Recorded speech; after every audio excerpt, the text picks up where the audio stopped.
Greetings and welcome. I'm TJ Hyman. I'm the managing partner of Woodburn Investment Management and just happen to be someone who's incredibly interested in this topic. So before we begin, I'm going to do the fine print. Whether you intended to be or not, you are now sitting in Mackey Auditorium at 11 a.m. for panel number 3311. Congratulations. Congress, how to put the United back in the United States. I am really excited to be here and introduce you to our extraordinary panel. But first, can we all take out our personal devices? Either put them to sleep, turn them off, or throw them out the window. We're going to begin, and we're going to start in alphabetical order, and I'd like to introduce our panel. The first is Michael Frank. Michael is the Hoover Institute's Director of DC Programs.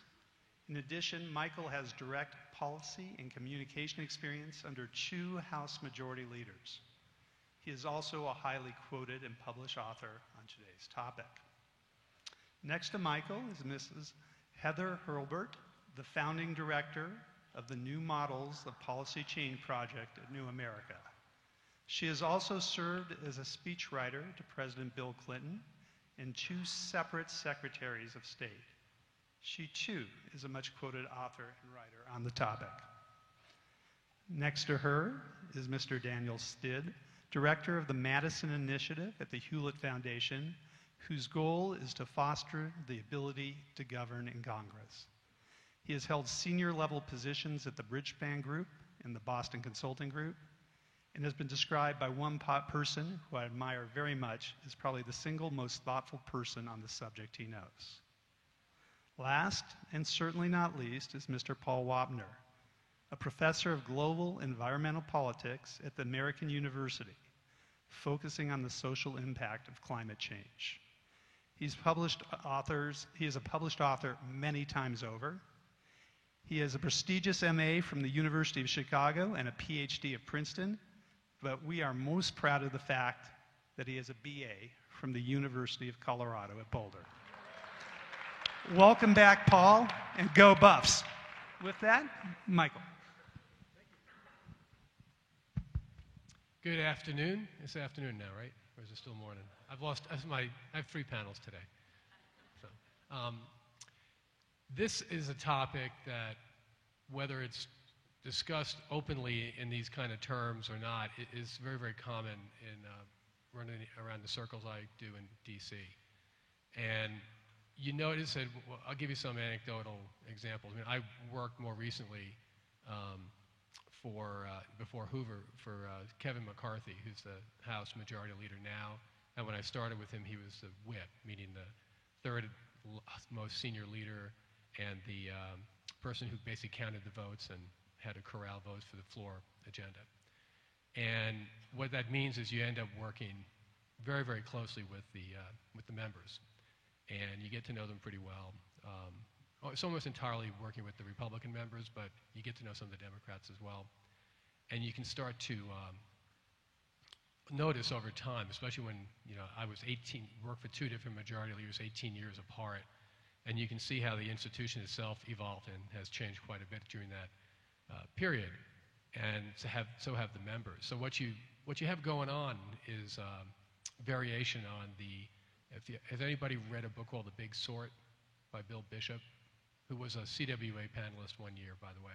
He is a journalist, Albuquerque, and then he went to, I think it was Albuquerque to Austin Statesman. And he wrote a book with a demographer about 8 or 9 years ago. And in it, his thesis was that the American people are sorting themselves geographically into like-minded communities. And he used presidential year voting data broken out at the county level to show that, I think of the 3,100 or so counties between 1976 and 2004, an enormous number of counties went from being politically competitive to being landslide, one direction or the other. And since then, it's spawned an entire kind of subset of political science literature. And there have been serious articles run. Political scientists have run the most complicated mathematical models to try to test the thesis. And there's a school that says that there's a geographic sorting where people actually are, let's call it red or blue, and they find a new, when they move to a place that's, you know, more uniformly like them and their worldview than the place they left. The other theory is that there's a certain amount of kind of conversion going on, and people are moving.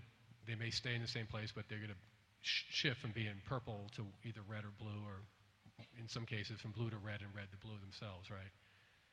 And they test this, so you can. I think it's a fascinating thing to study, especially when you work with members and you get to know them, and you kind of wonder what kind of constituencies do they represent and all that. And I'll tell you, I think the sorting process on Capitol Hill is near complete. A couple of examples. National Journal, which is a very good publication, has done an annual kind of ideological scorecard for members of Congress. 3 bins: economic, foreign policy, national security, and social, economic, foreign policy.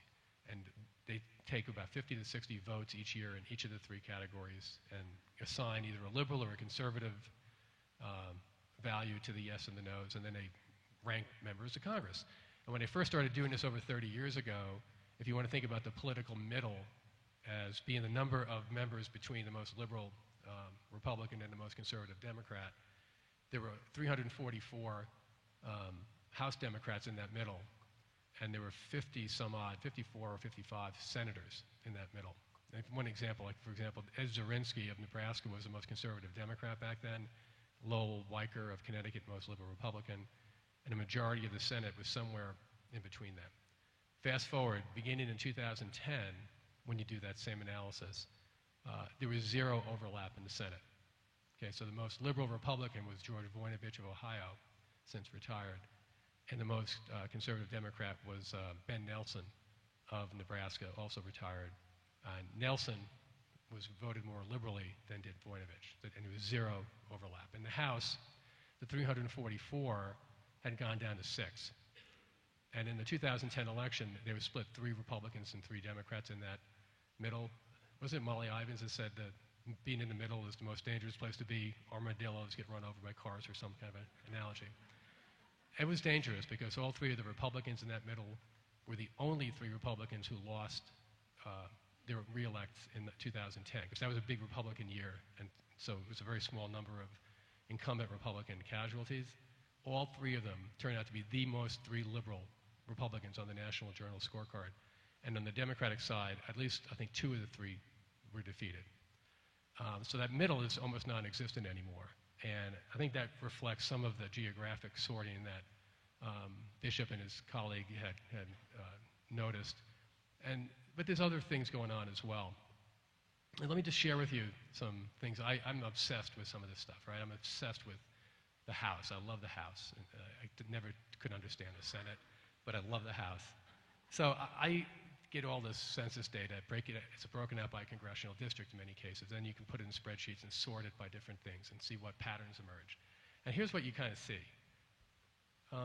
There's a very careful, and gerrymandering is a factor in this, but what's important is that there's certain demographic character traits that seem to align with either red or blue political outcomes. So if you show me a congressional district that has, where the employment base is 10% manufacturing jobs or more, there's 215 of them, 67%, 2/3 are Republican seats. Republicans have 57% of the House, so they're overperforming a bit. If you increase that threshold to 12% manufacturing jobs, you get a tick up. 70% of those districts are Republican. If you go to 14% manufacturing, 72% are Republican, and so on, until you get to, if you have 17% or more, it's 81%.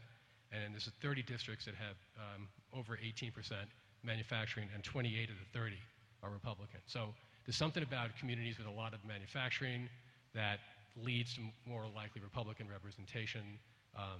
From a stock picking sense, that's not a good political bet, because the number of manufacturing jobs has diminished by 5 million in the last 10 or so years, from 17 to 12 million. So if that's your political base, it's not necessarily a good one. If you have people over $200,000 household income, and the threshold is 14% or more, you get 80% Democratic representation, and so on. So if you have the more $200,000 and above households you get, the more politically blue it is. If you want to look at analysis of economic inequality and equality, the more inequality is correlated with more Democratic representation. 42 of the 50 most unequal congressional districts have Democrats. Number 1 is the west side of Manhattan. Number 2, I think, is the east side of Manhattan. Inner city Philadelphia is right up there. San Francisco is up there, Minority Leader Pelosi's district. So you have those kind of districts where you have a lot of poor, a lot of rich, and not a lot in between.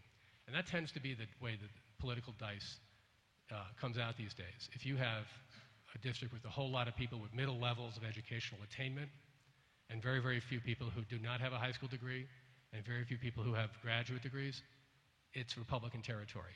If you have a lot of military veterans, it's Republican territory, and vice versa. And when these political scientists from RAND did a study trying to test the big sort thesis, and they found that the biggest correlation was actually number of currently married people in your congressional district, and it was over 85% Republican when you had hit a certain threshold of married individuals. And given that marriage rates are going down, that's another one of those bad political bets that the Republicans are making.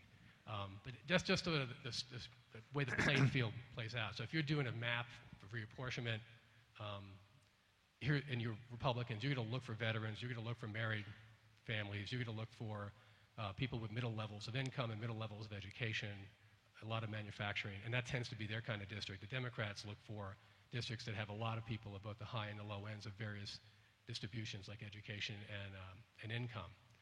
How do we put the United back in the United States? You know, that's the baseline. I would say, for one starter, we're on a college campus. I would like to see more diversity of thought in university campuses. I'm on the board of a nonprofit that tries to offer that to my alma mater.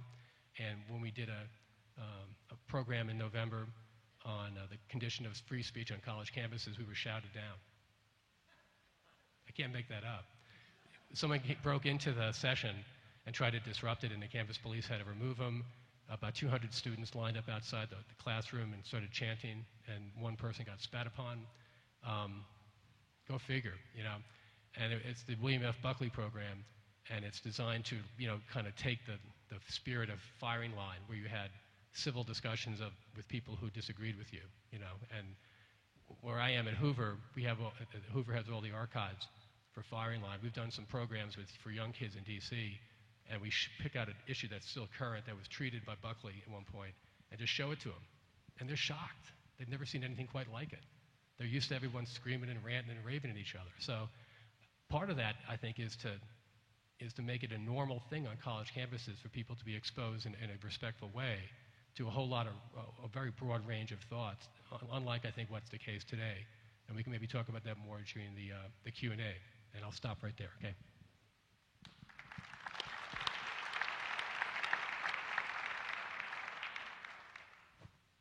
Great. So I really only disagree with one thing Michael said, and I'm going to keep you all in suspense till the end about which thing it was. I want to start out by putting a somewhat sharper point on something he said that I violently agree with, and that is the outcome of what he just described to you about the big sort is, if you want to know whose fault it is, the way Congress is the way that it is, one would do well to start by looking at one's own choices about where one lives and with whom one associates. Because in some very real sense, all of us, are getting the structure of representation and political outcomes that comes from choosing to live in a lovely liberal place like Boulder.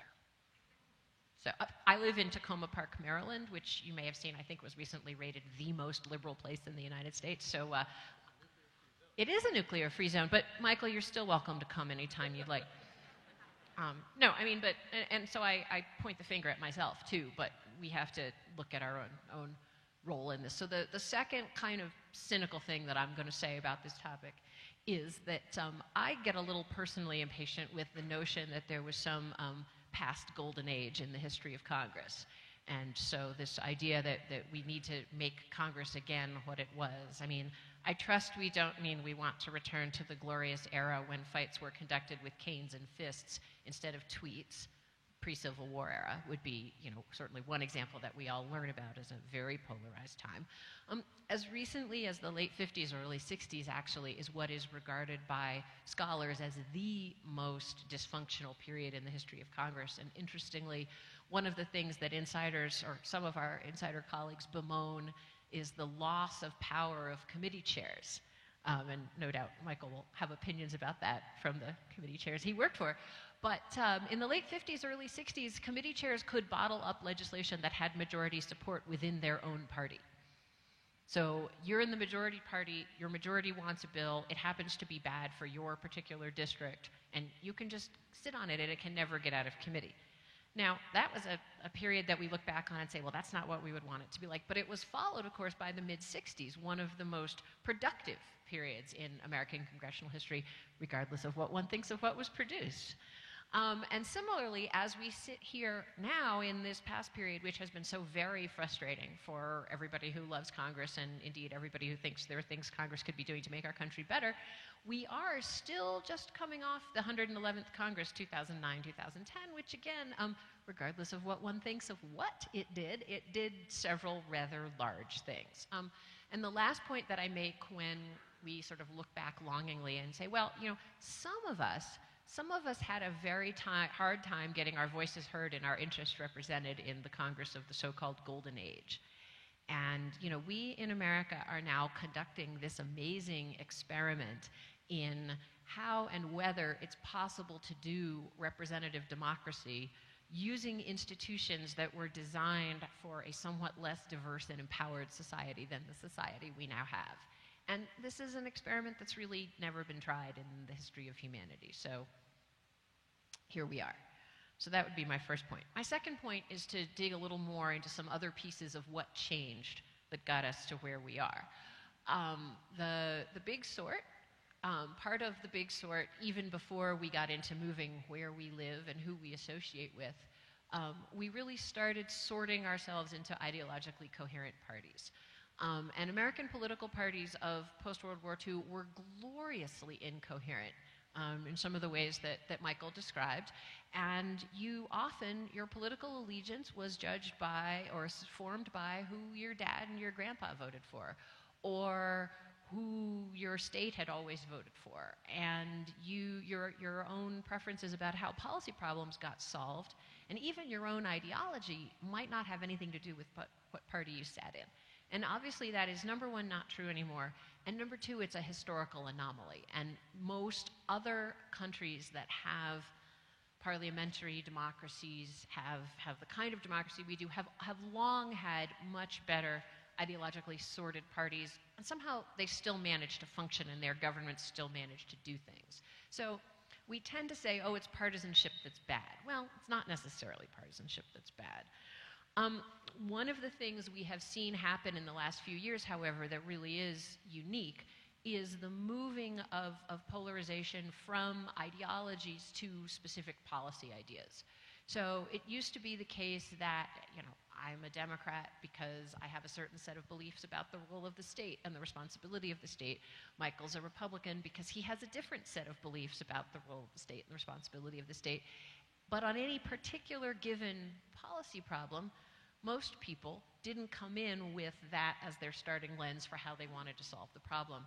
And again, if they wanted to think about how do we solve this problem, they asked people in their community and they formed opinions based on what they heard and saw around them.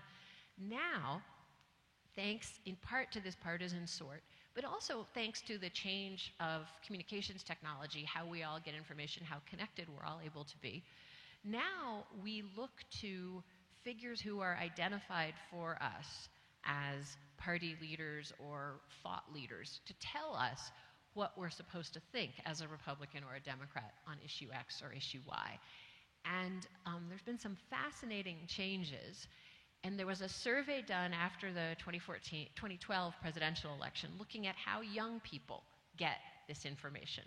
And young Democrats, I have to say, turned out to be a remarkably easily led lot. I was somewhat surprised, I got to say. They said, who are your leaders? Who do you turn to? Who tells you what it is to be a Democrat? And they said, Nancy Pelosi, Barack Obama, Bill Clinton, I think were the top three back in 2012. Well, this is what's so interesting. Young Republicans, so Bill Maher was not one of the top four.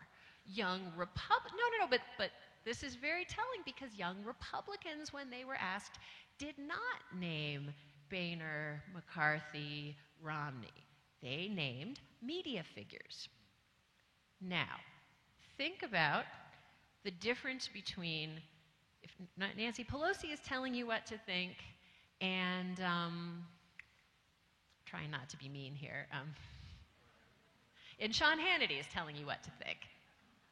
Now, part of what's interesting about that is who's easier to find on TV, Nancy Pelosi or Sean Hannity? So who's giving you a more coherent, coherent is maybe not quite the right word, who's giving you a more consistent and easily available message?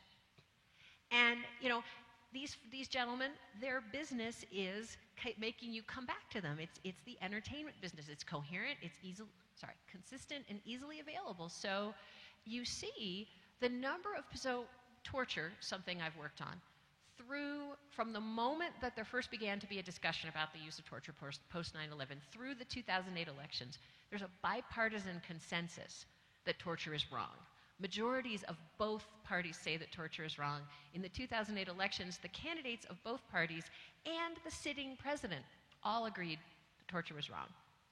2009, for reasons which I don't pretend to know, conservative talk show hosts take that up.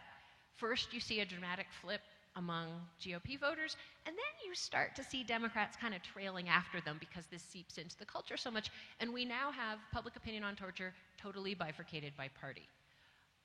Climate change, something similar, where you've always had a bigger partisan difference, but it expands after 2008. Common Core education standards are a fascinating one where you can identify the moment that Republican media leaders pick them up, start saying, oh my God, this is the worst thing ever. And Republicans who had previously been supported because their elected leaders were saying this is a good thing, now the media leaders are saying this is a bad thing. And here we come to Congress because you're sitting in Congress, and you suddenly start getting hundreds of irate phone calls and emails on a subject that you never even thought about. It seemed like a no-brainer. And suddenly people are threatening to primary you based on that. So you're going to change your position. It's kind of a no-brainer.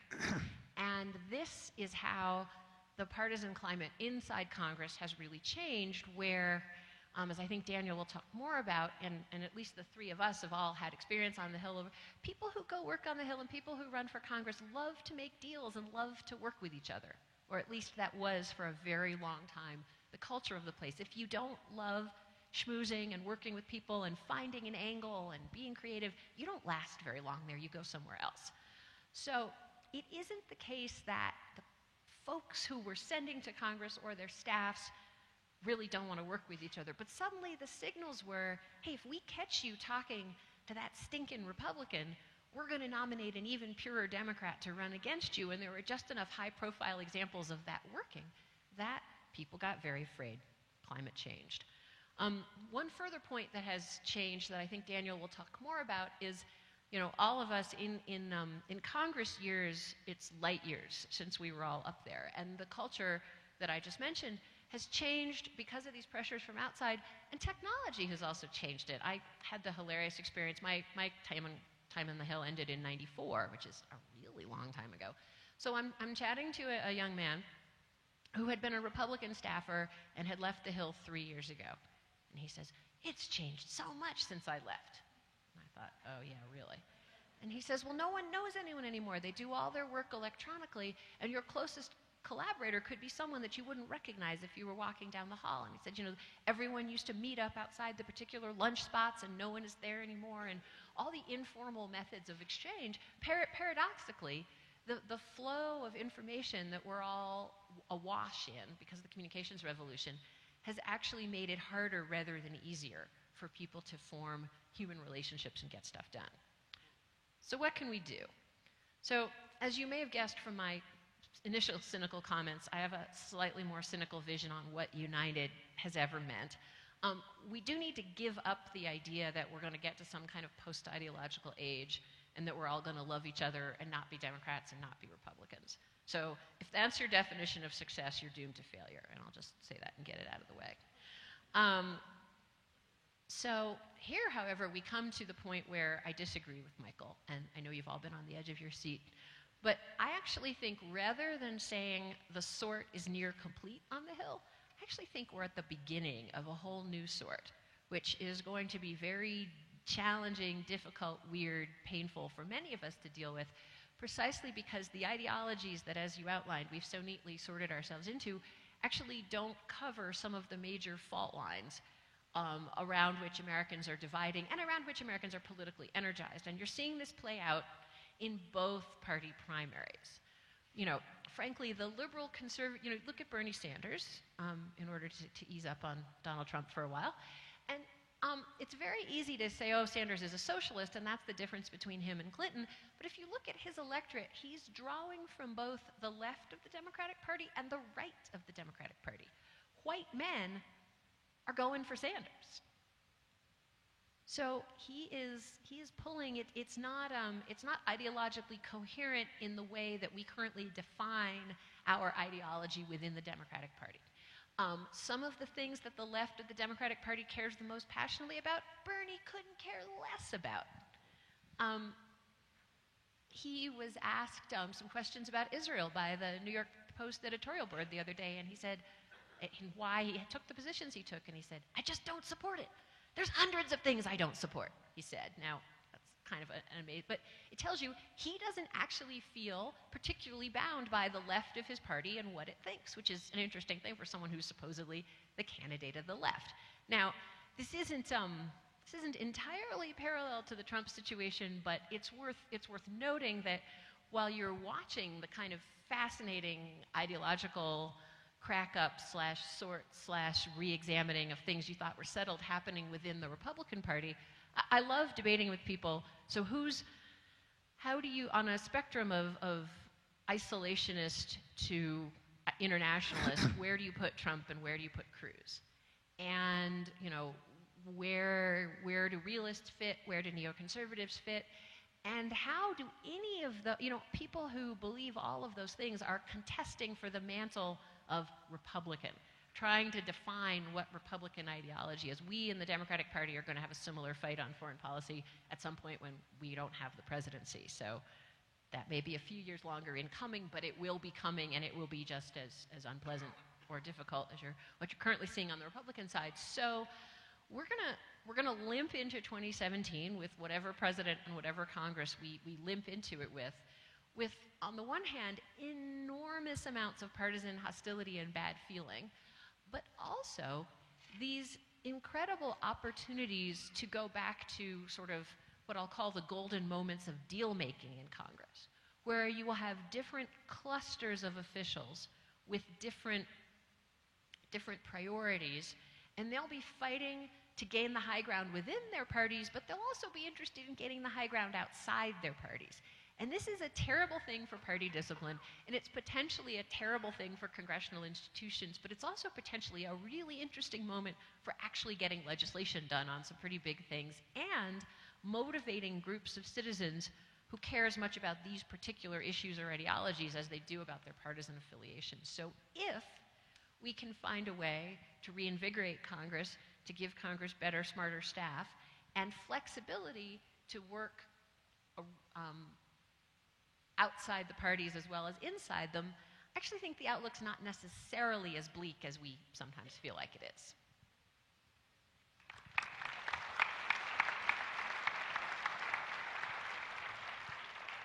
Thank you. Those of you who were at the jazz concert last night, what a treat it was. And there, up front there was a trumpeter and a saxophone player and a trombonist and a guitar player. And as they were riffing, the others would kind of nod their heads in agreement. So I was nodding a lot with both Mike and Heather.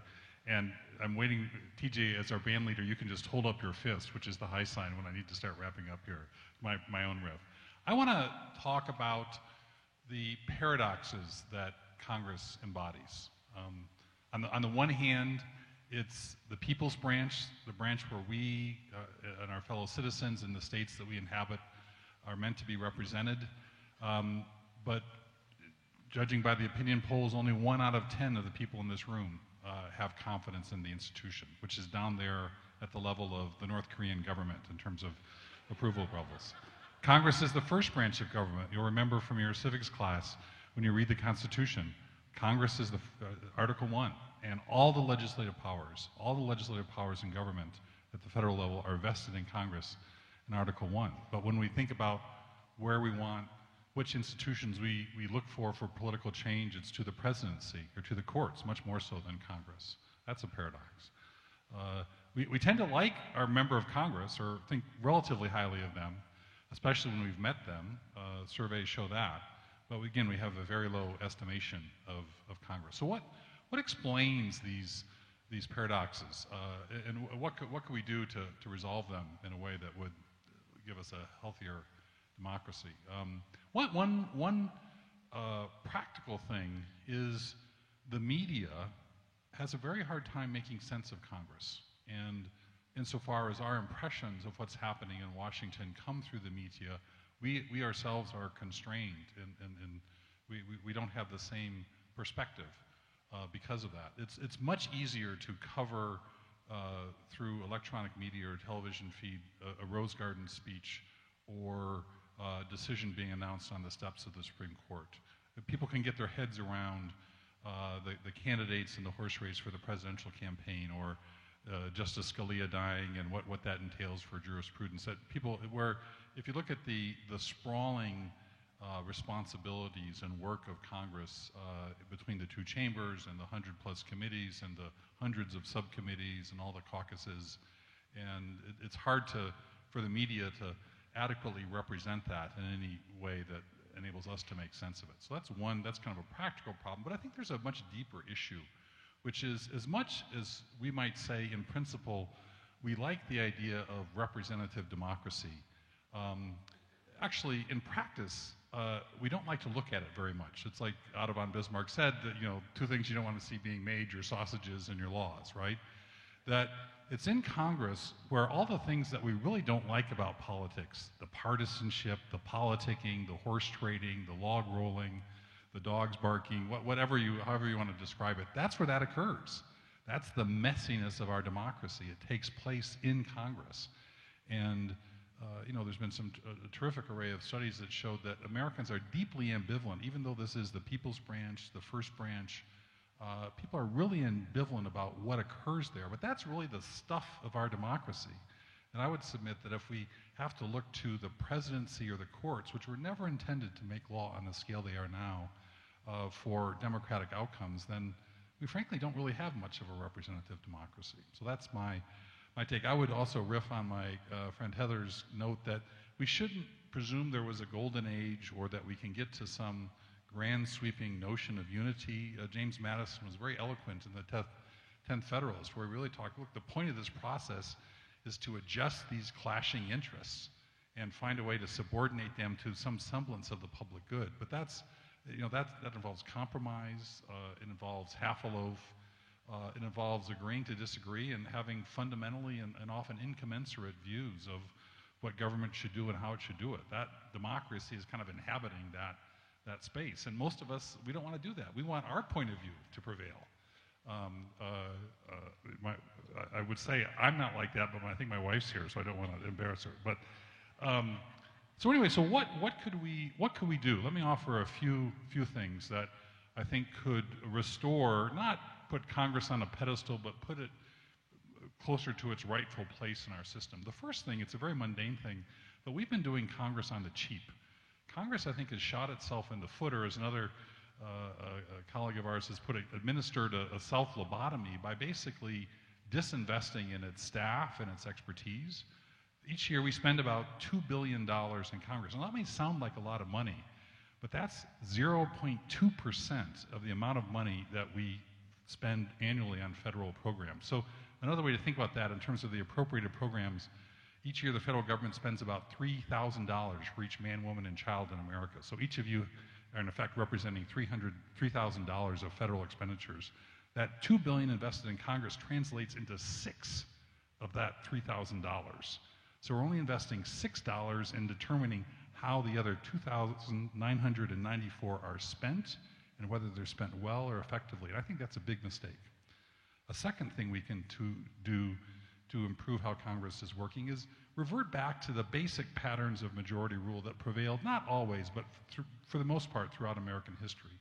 There's been a couple of developments here. One is the explosion in the use of the filibuster in the Senate. And this is a point, there's a very wise political scientist named David Mayhew, who's an emeritus professor at Yale, and he's really commented on this recently, the extent to which, even if you go back 30 or 40 years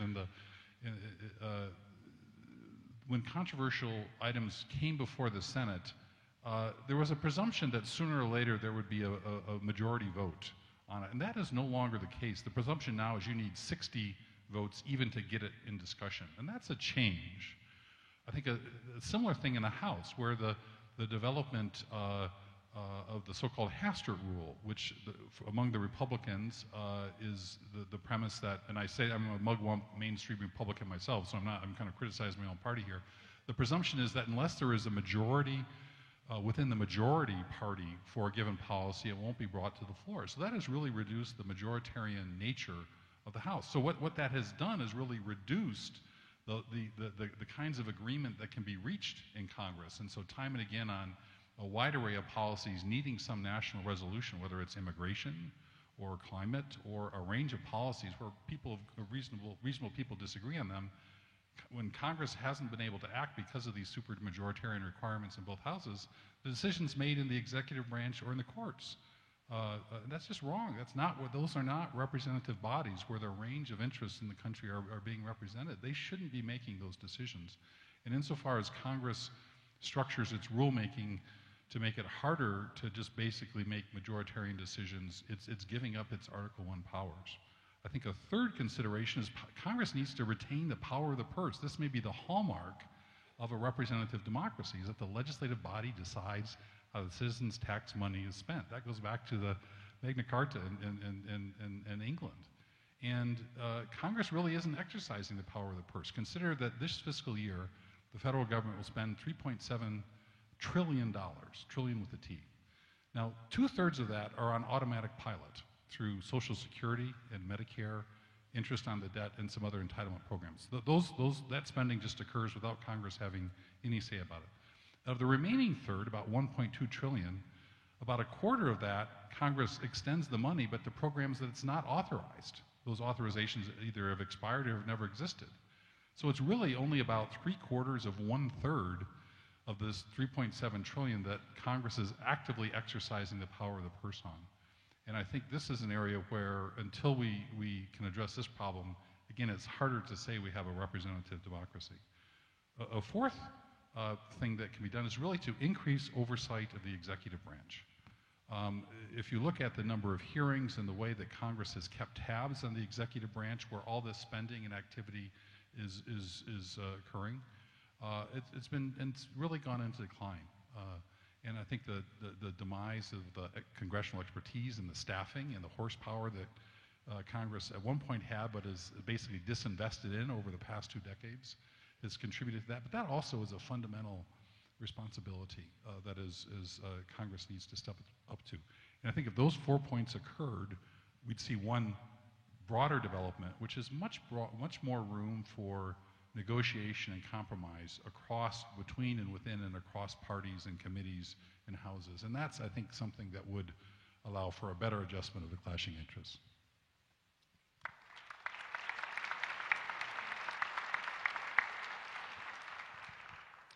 So, good morning. My name is Paul Wapner, and I was introduced as being an undergraduate at the University of Colorado, and I'm extremely proud of that. And when I was an undergraduate, I would actually attend this conference, and this conference was huge for me. I could even identify it as kind of the pivot that put me in a direction of studying politics in general and eventually environmental politics. So it's very special for me to be here. It's quite an honor. The other thing I like about this conference is that you're put on panels in which you may not know very much about. And it's interesting when you said the three of you lived on the Hill or worked on the Hill and so forth. The only hill I think I've really spent time on is the Flatirons. So my comments are going to be a little bit different than I think the previous ones, but I'm very pleased to be on this panel. I'd love to talk about Congress, and during the question and answers, I'd like to do that, but I thought I would reflect a little bit about the title of this panel, Bringing the United Back in the United States. And Heather, you talked about sort of this notion of a golden age when Congress was united. It also brings to mind, though, the myth of a golden age when the United States was united. We, as a republic, have never been united. And what I mean by that is that from the very beginnings, we had slavery. Slavery is a part of what it means to be an American. For close to 100 years, a whole slice of people were not part of what it meant to be the United States. And one could sort of listen to that and say, well, he's just being politically correct, but that legacy still lives with us in profound ways. Same with women. Ever since the beginning of the Republic, close to 150 years it was before women were granted the opportunity to vote. What does it mean to be united when large, huge, 50% of our citizens are not part of the Republic itself? Today, well, I was going to say less dramatic, but I think that that's not accurate. Today, though, people of color don't feel, and I think accurately don't feel, a part of the Republic. Not everyone, and I don't mean to stereotype, but many of you may have read Ta-Nehisi Coates' book, Between Me and the World. I just taught it to my students last week. It's a biting critique of race relations in the United States. And Coates, a prominent black thinker, has basically given up on the possibility of integration. He thinks that life is going to be about struggle as far down the horizon as he can see. And certainly, if we could talk about this with the poor and so forth. And so, I just question, what does it mean to bring what's the title? Bringing United Back to the United States. When Donald Trump says to make America great again, I'd like to know for whom? And who was it great for, and on whose backs was it made to be great for? So that's sort of a comment about going back. And I want to think a little bit also about what it means to be united. I think it's a beautiful metaphor, and I think we should all strive for unity. But if we're trying to bring the United back to the United States, one of the costs, or one of the cautionary elements of that is nationalism. And so it is the case that is it going to be the United States versus the world, as we often hear a lot in this presidential election? It's that the United States will muscle up, and if we're united, imagine that.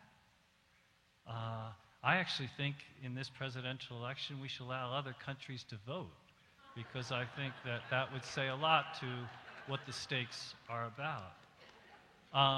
Over breakfast at my fabulous housey place, we had a conversation about what happens when presidents or Congress people finish their state comments, and they often say, "God bless America."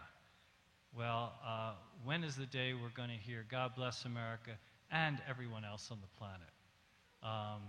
And then I have to say, though, then the comment that came at the breakfast table is, when are we going to hear not "God bless"? So the point I guess I'm trying to make is that there's a need to unite beyond the differentiations that we often make. if we think about the history of moral consideration, the question is who's in the circle. And so back in ancient Greece, you know, it was basically property-owning men. And there were slaves, and there was women in the household, and so forth. And moral challenge has been to expand that circle. Who deserves full moral consideration? And today, with the kinds of differentiations we're seeing, they're not just differences, but they're infused with political power, so that it's not just there's difference, but there's actually powerlessness and power going on. And so, in my view, I worry about what it would mean to unite as a country in terms of nationalism. I worry about what it might mean to unite even along regional borders, and to push it just one step further, which I'm sure is outside the boundaries of the panel, but how about differentiation beyond species? I mean, I teach environmental politics. One of the most striking things is that our species is driving, we are an ecological force in our own right. And a lot of that is because we're incredibly tone deaf to the other more than human world of which we fundamentally are a part. So in terms of uniting, I think that it's both a promise, and I think it's also a bit of a fear. So what does it mean then? What does all this mean? And I guess I'm not asking for, obviously, a colorblind society. I'm not asking to erase differences, but simply to bring respect for moral consideration, a kind of a moral unity rather than an institutional unity. And so today we know that we have different systems of justice that operate in the same land. And depending basically on your skin color, those justice systems are operative. We know that with regard to women and men's pay right now. I mean, the women's soccer team, which generates much more than the men's soccer team, and women's salaries are much lower.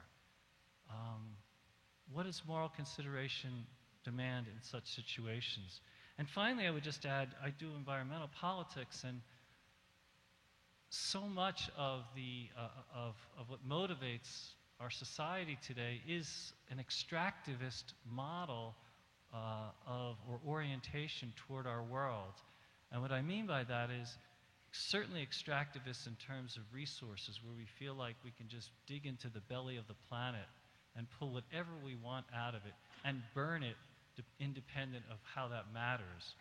By the way, I just have to quick parenthesis. Someone recently said that fracking is like giving the planet an enema.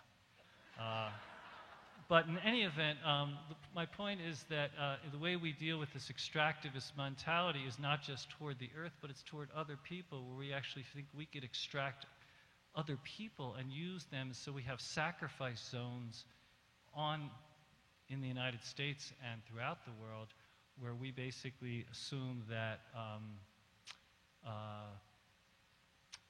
I can be the beneficiary of practices of which I do not have to face the consequences.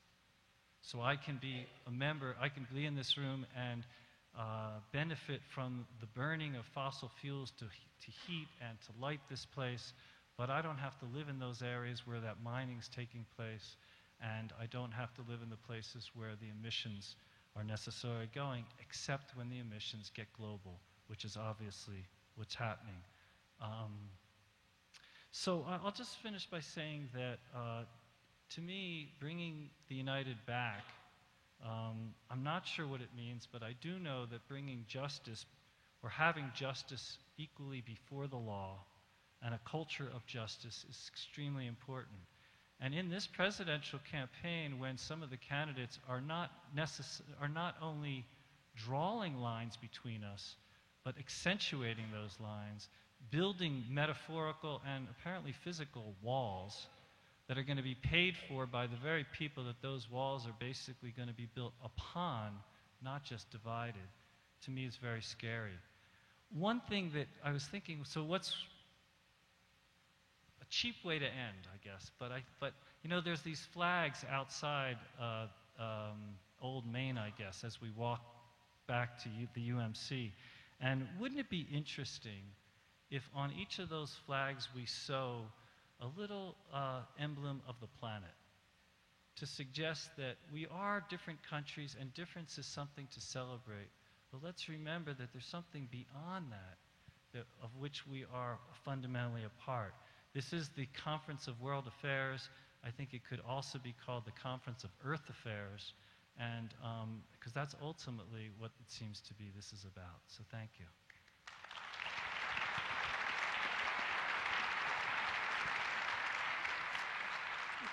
Thank you. And before we open to questions and answers, any other comments or thoughts before we give it to our audience? So let's say quickly, I actually do agree with what Heather thought we disagreed about, because I'm saying that I think the polarization is fairly perfect right now, but I think what's going on, we had a panel on it a little earlier, could be the early tremors of a bigger earthquake, could be some kind of realignment that's in the offing, and it could mean, and this is where it might be an interesting discussion at some point here, that the parties might become more like coalitional parties and less ideological. So that, and the reason I say that's important real quickly is that when you divide an issue by ideology and separate everybody, one side of the room, other side of the room, and they happen to all have the same party affiliation on each side, the people on the other side of the room not only disagree with you on some ideological, moral type question, but they're also trying to end your political career, they're raising money for your opponent. It becomes a lot easier, a lower bar to attribute malfeasance or ill will or evilness to that other person. When you look across the room and you had a whole bunch of people from your own political party, you went to the same, I guess you can't say Jackson, Jefferson dinners anymore. What do you call them? Whatever, Lincoln Day dinners and whatever the Democrats call their dinners now. You'd have the people who disagree with you on that question, the people raising money with you and doing the same kind of party activities. That's a big deal. That's a big deal, and it takes away some of the vitriol, I think. I mean, that's one reason why I think there's more vitriol today.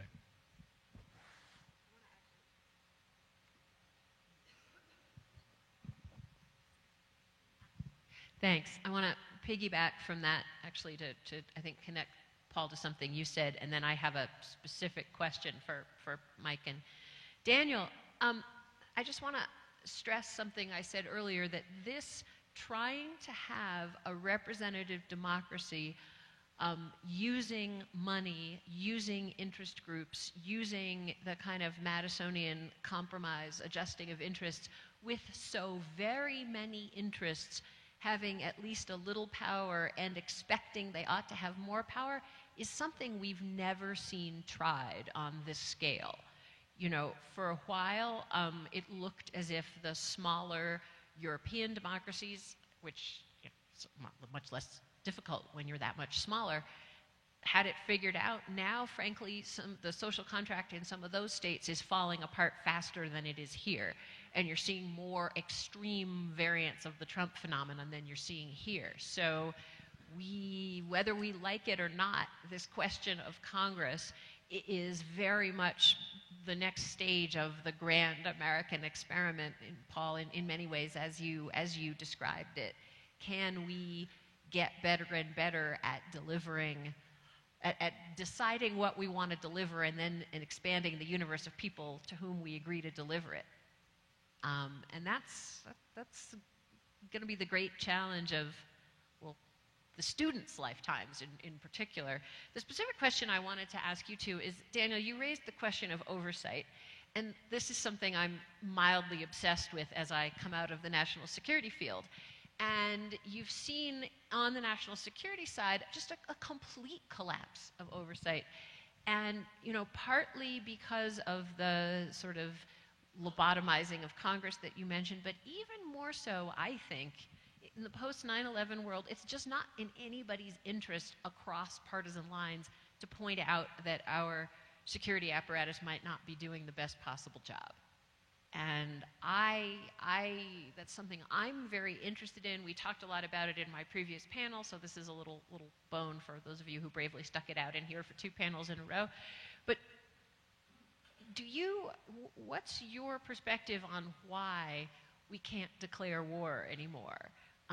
We can't have a base reduction and closure round anymore, where the Pentagon would love to close some bases and spend money on other stuff. And what's the prospect for fixing that?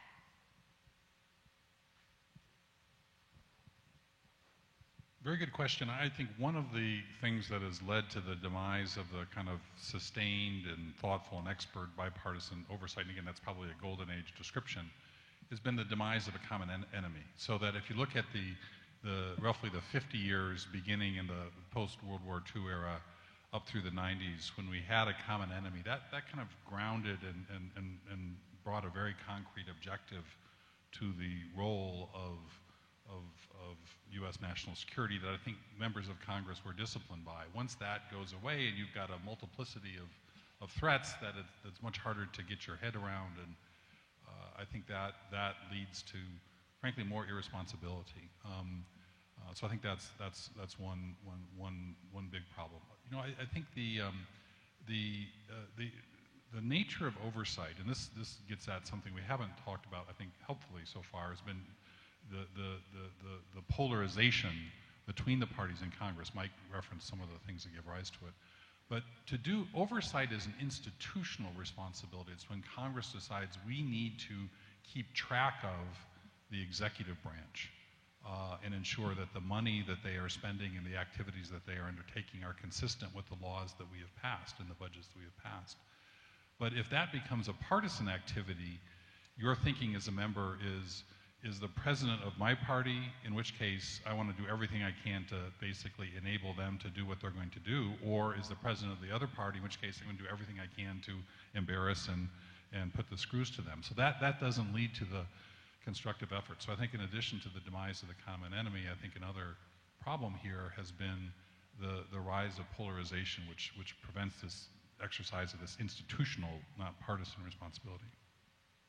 Yeah, let me say a couple things. First, Dan's point about Congress eviscerating itself with budget cuts, and another aspect of that is congressional salaries. There's no more third rail vote for a member of Congress than to vote to raise his or her own salary. But the result is these salaries get frozen, and for a lot of members, they literally live in a lower state of existence than the average college student did when I was in college. Today, college students live in the lap of luxury, from what I can tell, in cafeterias that sell gourmet food and gyms that are worthy of Olympians, right? Members of Congress put a mattress on some floor, 5 of them share the rent in some place near Capitol Hill, and they live like college students. And they're thoroughly thrilled to get invited to a reception so they can eat some little tiny hot dogs wrapped in pastry, right? So you can actually make a case that they should be given a salary increase. Oversight, disagree a little bit. There's a lot of oversight that's attempted, and there's an unfathomable amount of ignoring the information request when they go to the agency. So it's a dance. You have to have 2 people to do it. And if you submit a list of questions, because you're looking at a program, you're looking at some activities in an agency, and they ignore you or they slow walk it, and then you say, well, we're going to file a subpoena. And some committees, not every committee, but most committees now have subpoena authority, in part because they were being ignored so much. And then the subpoenas themselves are ignored. So if you have an executive agency after agency that doesn't want to have the oversight done, that's really hard. That's a problem. And I'll just stop there. I'll just ask a rhetorical question about the rise of polarization. It's a deep question how it arose. In the last administration, could it be tied to racism? Deep stuff. It's been a 40-year, 50-year trend. It goes, yeah. So one of the traditions of this conference is the question and answer period. And I'm going to have to be the bad guy for a few seconds here. We need to clear the room out at 12:30. So that's involatile rule 1. 2, we invite questions from our panel, but can we do it outside of the lobby? We have microphones set up in the right aisle. We have microphones set up in the left aisle. We know it's a tradition for students to come first and ask questions. Are there any students with questions? And could you guys make your way up to the front? Brilliant. Before we start, this is a question and answer period. I've been told that I have to enforce that questions or statements that end in a question mark. And after 20 or 30 seconds, I may just ask for the directness to find a question mark to the statement. Let's start. All right. Well, so one thing I guess I was really wondering is, why is it in our culture so weird to be moderate? If I hold views that are conservative, like economic, I consider myself economic or conservative in my economic views, but very liberal and progressive on just normal views I hold for people. And I just really want to know why this bad stigma for being a moderate, and not really being a moderate, but just looking at the other side, like you were saying, if a Democrat is caught talking to a Republican, just to, if anything, improve their own knowledge, why is it so looked or frowned upon? That's, I guess, my answer. So there's a very interesting data point, and the good news is, to Paul's point, we actually have made considerable progress on race on several dimensions. So, for example, opinion surveys will have for many decades now would be asking, would you feel uncomfortable or displeased if your child married someone from the opposite race? If you go back to 1960, 90% of Americans, basically the same proportion, white and African Americans, said yes, that would absolutely make me unhappy.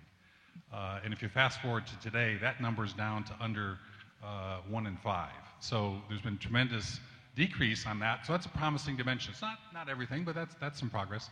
However, to your point, in 1960, they also asked the question, would you be displeased if your child married someone from the opposite party? And back then, it was almost like a nonsensical question. I think 1 in 20 Americans would say, yeah, that would upset me. If you fast forward to today, that number is about 40%. So we're kind of going in the wrong direction there. I think a lot of that has to do with the points that Mike and Heather were making around, we are increasingly, in a way that we didn't used to be, living in either red or blue places where we don't encounter people who have different points of view and thus tend not to see the humanity or the fact that reasonable people can disagree on a range of these issues. So I think that, as much as anything, is one of the things behind it. Let me tell you real quick that I think what you think is some kind of mixture of views, it may average out to 50% on some scale, but you're maybe a series of 100% points of view. And I think you can make perfect rational sense that you sound like a libertarian type voter. But you're also right that somebody with your views on social issues might be persona non grata in some Republican meeting, right? Yet you might be embraced because of your economic views. And kind of what I was getting at before, when you do try to have a sort like that, you're going to have different flavors of right and left too. You can make the case that your views collectively are all right of center in various ways, right? That you occupy a very respected room in the mansion of the right, let's say, right?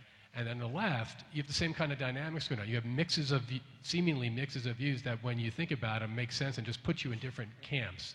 Heather talked about the different schools of foreign policy thinking. Well, it's the same kind of thing, and you can have one party might have a disproportionate number of people from 3 of those different schools, and the other party has disproportionate numbers from the other 2 or 3 schools. So that's one of the problems I was trying to get at when you have everyone on one side and you have multiple dimensions of separation. That's when it gets kind of ugly. So it'd be a healthy thing for parties to be more open, for Democrats to be much more open to having industrial state Democrats who care a lot about manufacturing jobs and may have a different point of view on the Clean Power Act than Democrats in Beverly Hills or Boulder, right? So actually, can I just add a more personal note to that, which is that we joked earlier that I live in the single most liberal community, so self-identified in the United States. And I always joke that I'm sort of on the right wing of Tacoma Park because I think we need a military and I think we need an intelligence establishment. And, it's much more interesting not to just think the same things that either Bill Maher or Sean Hannity tell you you're supposed to think. And so number one, keep going. You'll lead a more interesting life that way. Number 2, you'll find out who's really interesting to engage with and who actually just needs to believe a narrow little column of things and they're boring and you can move on. And number three, you'll find that actually other people, at least other people who are worth talking to, have the same kind of sets of one from column A and one from column B, and that is the ultimately American way of dealing with politics and ideology. Although we've all been sitting up here, Americans aren't really very good ideologues. We're natural pragmatists. So you are normal. You are living in a time and a place where, I said I was going to be more personal, guys. We're living in it, and because easy answers and slogans sell. Those of you who sat through the previous panel, we talked a lot about how media is a business and it's an entertainment business, and saying, well, you know, I agree with Dan on this and Paul on that, and you know, but I think Mike might be right on that other. That's boring. To your comment about firing line, and the reason we don't see that anymore is that we're all flicking among 100 channels and no one would ever sit still long enough to watch that. So the dilemma you feel is very much a product of the culture that we live in right now, and everybody around you is feeling it too. Thank you. The gentleman in the striped shirt. Thank you for the opportunity to review the subject. There's not one black face here that I've seen. I think they may have lost faith in the system. Mr. Wepner, I thank you for your contribution. I think everybody should be allowed to vote. And Mr. Wepner, you indicated that possibly racism had something to do with this Democratic black president for whom I would vote again if I could. I'm afraid you're right. Thank you. One point of fact, the congressional district we're in has under 2% African Americans, and it's one of the lowest in the country. I think Wyoming might be the other one even lower. So it's not surprising, for one thing. Doesn't surprise you. Right. But they're not here. They don't live around here. Just quick comment on that. I asked it rhetorically, but certainly enough people have expressed. I mean, I find it amazing that the Republican Party, when Obama got into office, basically said, we will do everything we can to deny anything the president wants. It's a striking comment on the beginning of a Congress. And you know, I'm not going to ascribe that to racism, but certainly there's plenty of people who have spoken throughout the country to suggest as much. It's not that simple, obviously, but it's also not that hugely complicated. Thank you, sir. And one thing on that point, remember when President Obama said, when asked what kind of president he wanted to be, he said he looked more to Ronald Reagan than to Bill Clinton. He thought Ronald Reagan was a transformational president, and Bill Clinton was more of an accommodational one, and he wanted to be transformational. And the point being is that they've been very, very aggressive on policy fronts. And I think the kind of hard reaction against the ideas that they have promulgated would have been the same regardless of the racial component of the president. I don't think conservative Republicans would have accepted the regulatory expansions and the idea of, they never did, Obamacare, or after all, Obamacare passed 20 years after Hillary Clinton's version of it was defeated. It's a long-standing ideological split that's been developing over time, and he was a very, very aggressive and very adept fighter in those trenches, and they saw that, and they were just trying to stop it.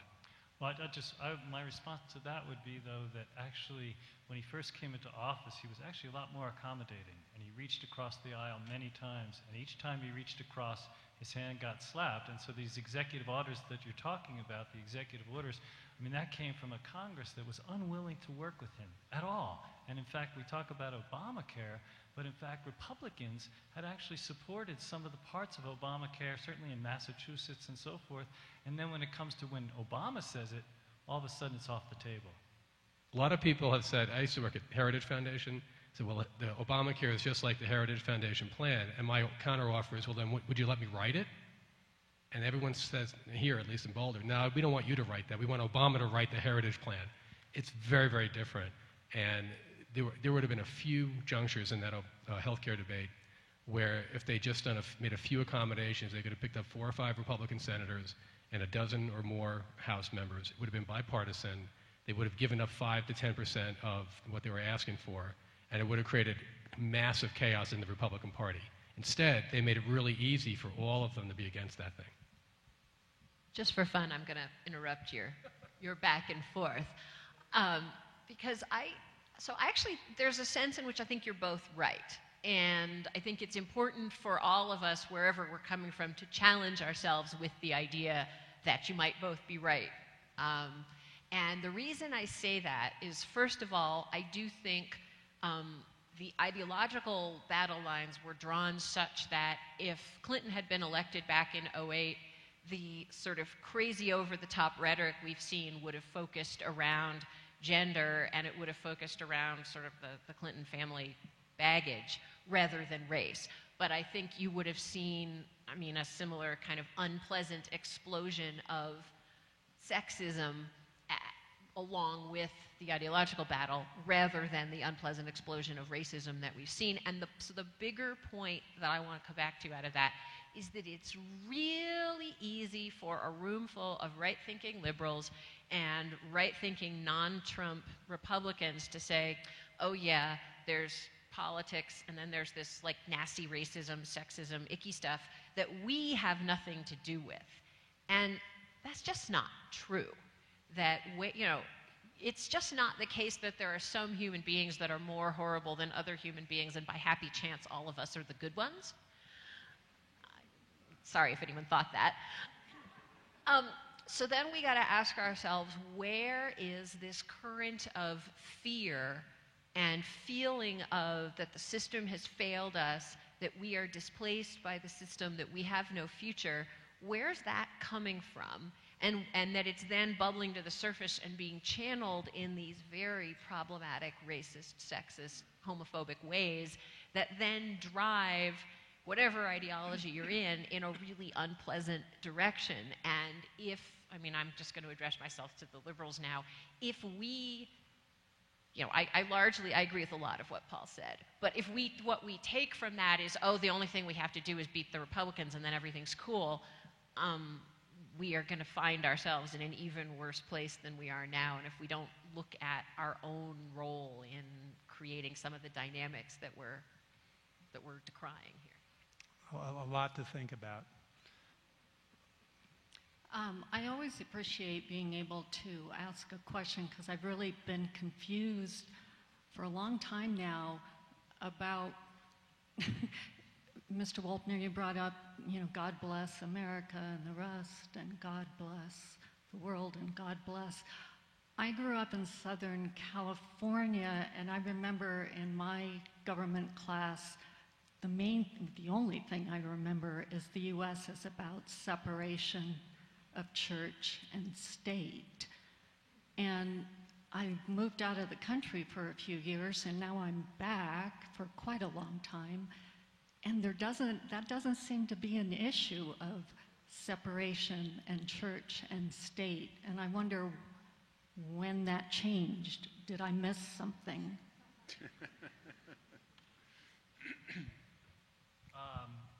It's a complicated question, and I don't pretend to actually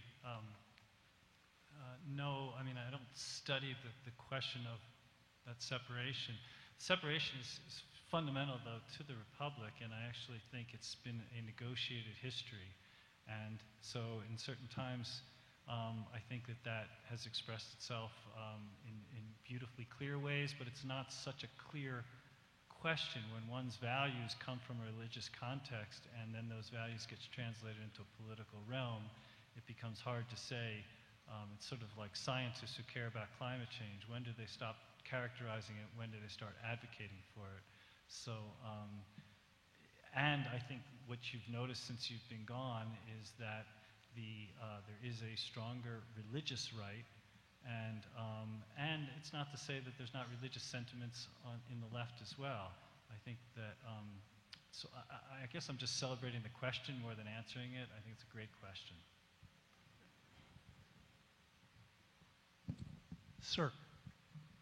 Yes, thank you all for being here. It makes Boulder one of these special occasions every year, so that's great that you've come. I would like to know what you think lobbyists' role in Congress's lack of movement and special interest groups, what effect they have on Congress.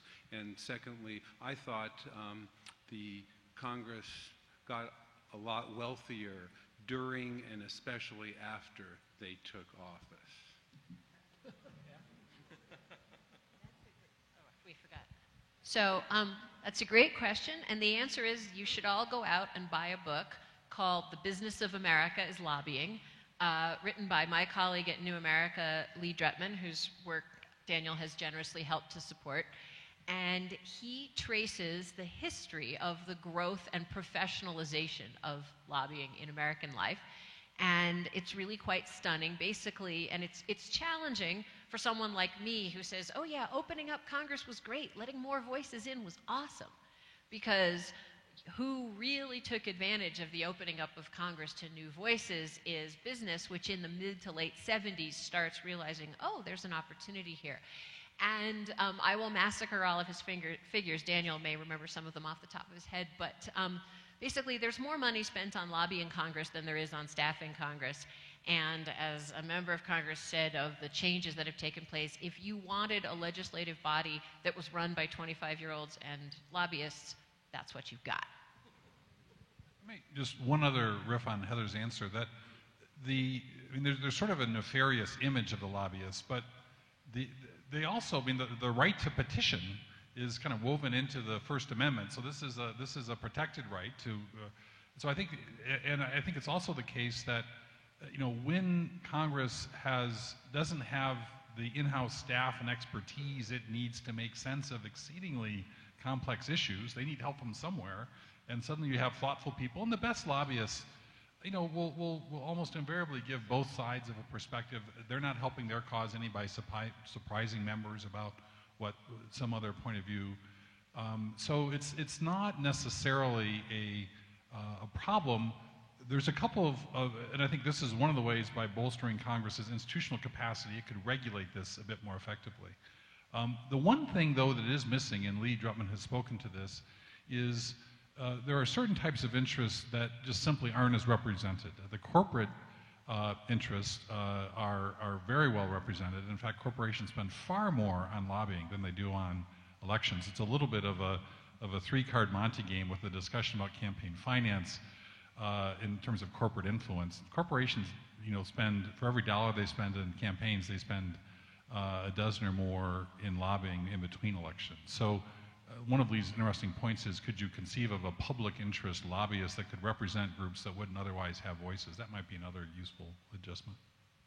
Well, thank you. I just wanted to ask, 80% of people want background checks, but it can't happen. And it seems like that might be because of the strong special interest. Let Paul go. Go ahead, Paul. Answer the first one. Your last comment is right on what I was going to mention. I mean, you mentioned this book. I'm sorry, Heather. What's the name of the book again? The Business of America is Lobbying. Okay, I would also add the book Dark Money, which is actually an incredible investigative reporting done on money with the Koch brothers and so forth. And what the book suggests actually is that a lot of that money is not just directed at Congress, but it's directed at elected officials all the way down. So sheriffs, Board of Education, and so forth. And so, I mean, I agree that as you put it, the right to petition is important, but it seems to me that the democracy, quote unquote, that we live in today, that right has been exploited to such degrees that with Citizens United, when corporations can give as much money as they want out of as a matter of free speech, we get the Congress that we can buy. And I think that the question is really important because we've been talking about Congress as if it's insulated, and it's certainly not insulated. It's instrumentalized fundamentally by the economic power structures that we have. Great question. I'm going to sort of pick up the mic. We have 2 last questions, and why don't we allocate 4 minutes to each and see if we can get everybody answered. Go ahead. My question concerns economics as well, or the money in politics. Ms. Hurlbert, you made the comment that the golden age of getting things done was when one party had power. And I think some of us have concluded that perhaps a stalemate is not so bad, given some of the results we've had when one party has power. And Mr. Stitt and Mr. Frank both made comments about the fact that Congress is underfunding itself. Mr. Stitt said we're underfunding our staff. Mr. Frank said we're underpaying our congressmen. My question is, I've never had any indication that Congress is being underfunded. So what would be my clue as a citizen that Congress is being underfunded, and what would be an appropriate level to fund them to? And how would we have an indication that we're funding them to the right level? It's a very good question. I think one very quick benchmark would be to look at the salaries of congressional staff versus lobbyists in town, in Washington. And what's interesting is over the past 4 years, congressional staff salaries have been decreasing. So the point where I grabbed some data this morning, in 2009, the average legislative director for a House member, this is the person that kind of helps the member set the House agenda, was making $93,000. Today they're making $81,000. So it's kind of heading in the wrong direction. And we were talking earlier about lobbying. I think the revolving door phenomena where members of congressional staff say, okay, I can stay here and work in public service, or I can go down the street and make 2, 3, 4 times as much. I think a lot of people are very public spirited and will say, well, okay, I'll make half as much, but once it starts to be a third or a quarter, that's when I think it's just harder to attract the best people. So I think the relative salaries would be one benchmark. And the scale of congressional professional staff that are equipped with expertise to go into and look at what the programs are doing, think about it. The federal government now is close to $4 trillion a year. 25 years ago was below half that. The average congressional district is now over 720,000 people. A couple reapportionment cycles ago was more like 525. So the average member of Congress is paying staff less, is getting paid effectively less, and has the same number of staff that deal with 200,000 more constituents. They get stretched. They get stretched pretty thin, and they're not able to oversee all these programs. And when you have agencies that are doing a whole lot more, the congressional role needs to be adequately funded, and they really have stripped that down and made themselves hollow. But who does that? Who identifies it's a problem and identifies what the impact is and does something about it? Traditionally, the White House will defer to what Congress says it needs when they do the legislative branch budget. And Congress is at a point where, again, like I said earlier, it's third rail. It's political suicide to say we want to. The one of the 13 appropriations bills we have some control over, in theory, is a legislative branch where everyone will defer to whatever decision Congress makes. And so they decide, this is how we're going to show our fiscal conservatism. We're going to keep that budget flat or lower, right? And that somehow is supposed to be very effective and popular back home. But they've taken away their ability to go toe-to-toe with people in the other branches of government. Thank you very much. We have time for one last question. That would go to you, sir. Thank you very much. Given the spectacle of this election season, I just was inspired to do something I had never done before, which is run for office. And so I ran for U.S. Congress as a Democrat in a Democratic district to try to expand the conversation about the major issues that we're all facing. I recommend it to anyone, and I learned one very important thing on this topic.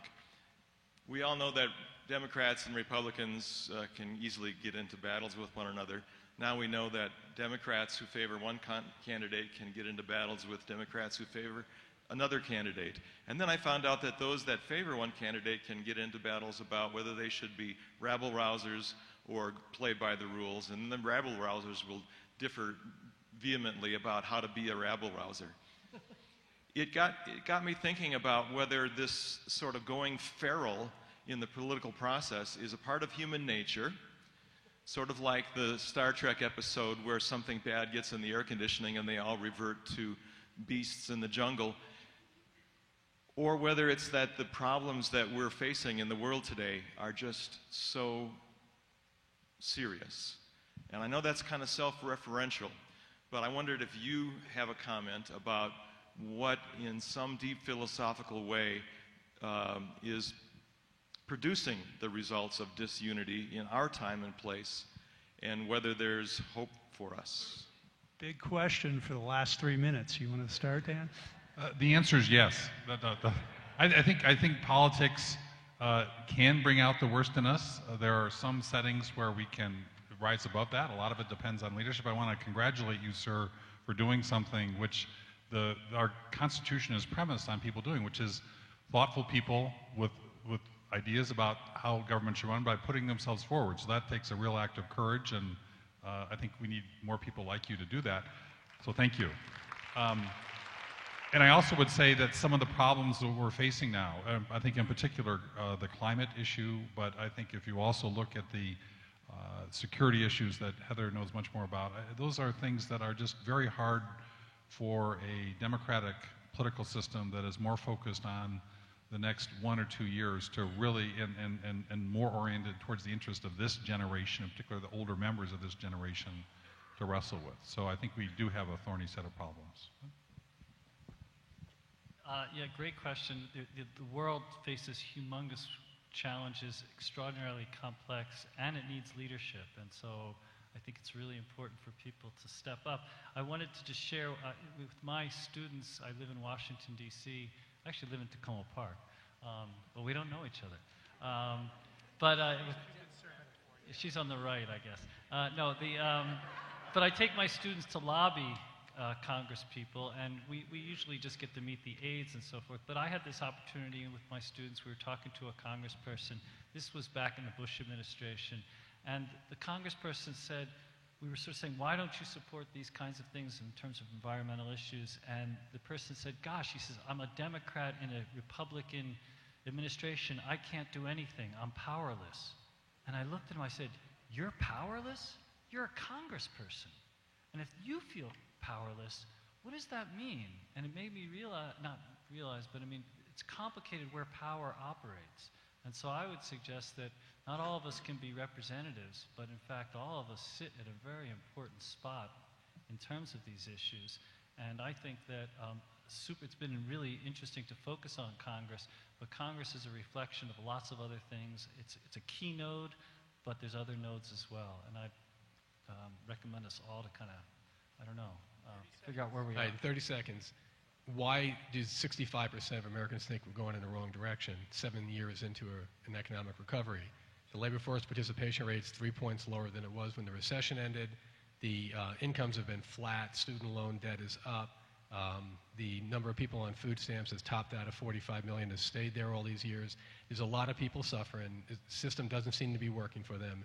They're dropping out of the labor force. Disability rolls have hit an all-time high as a percentage of the workforce. And that's, I think, contributing to this sense of helplessness, powerlessness. And they're looking for someone who says, I understand your pain and I got your back. And I think that explains both Trump and Sanders. What a great exclamation point to this panel. Thank you. And let's use the last 30 seconds to say thank you to this panel.